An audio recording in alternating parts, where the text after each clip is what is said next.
بسم الله الرحمن الرحيم نحمده ونصلي ونسلم على رسوله الكريم أما بعد قال رسول الله صلى الله عليه وسلم من لزم الاستغفار جعل الله له من كل ضيق مخرجا من كل هم فرجا ورزقه من حيث لا يحتسب أو كما قال رسول الله صلى الله عليه وسلم۔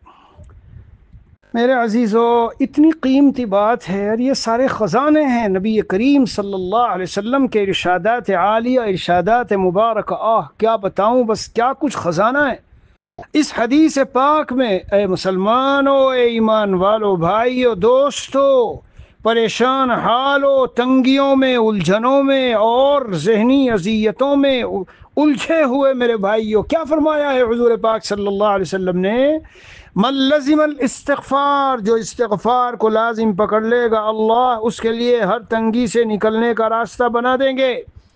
من کل ضیق مخرجا ومن کل ہم فرجا، جو ہم و غم و فکر اس کو لگ گئی، ٹینشن لگ گئی، جی کبھی انسان کو ایسا غم لگتا ہے جو پنگھلا کے رکھتا ہے، اسے ہم کہتے ہیں الغم الذی یذیب الانسان، اس سے اللہ کشادگی عطا فرمائیں گے اور رزق کا ایسی جگہ سے انتظام کریں گے ضرورتوں کے پورے ہونے کا کہ جہاں سے اس کا وہم و گمان نہ ہو۔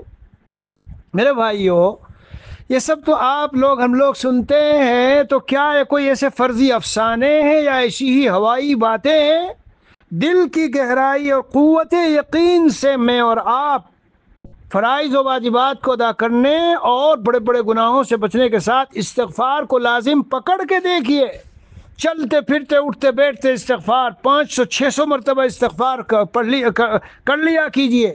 استغفر اللہ، کبھی استغفر اللہ ربی من کل ذنب واتوب الیہ، کبھی استغفر اللہ الذی لا الہ الا هو الحی القیوم واتوب الیہ، کبھی استغفر اللہ العظیم الذی لا الہ الا هو الحی القیوم واتوب الیہ۔ یعنی مطلب دھیان میں اگر رہے اور کثرت سے آپ استغفار کرتے رہیں تو یہ وعدے ہیں جو وعدے اللہ نے متقی بندے کے لیے رکھے، وہ استغفار کرنے والے کے لیے رکھے۔ لیکن کھیل نہ ہو، مذاق نہ ہو اللہ کے ساتھ، کیے جا رہے ہیں انہی گناہوں کو، لگے ہوئے ہیں انہی میں، اور استغفار۔ اللہ ہمیں بھائی آسان فرمائے ہمارے لیے سب کچھ، اور دین کی فہم عطا فرمائے۔ صلی اللہ نبی کریم وعلی آلہ واصحابہ اجمعین والحمد للہ رب العالمین۔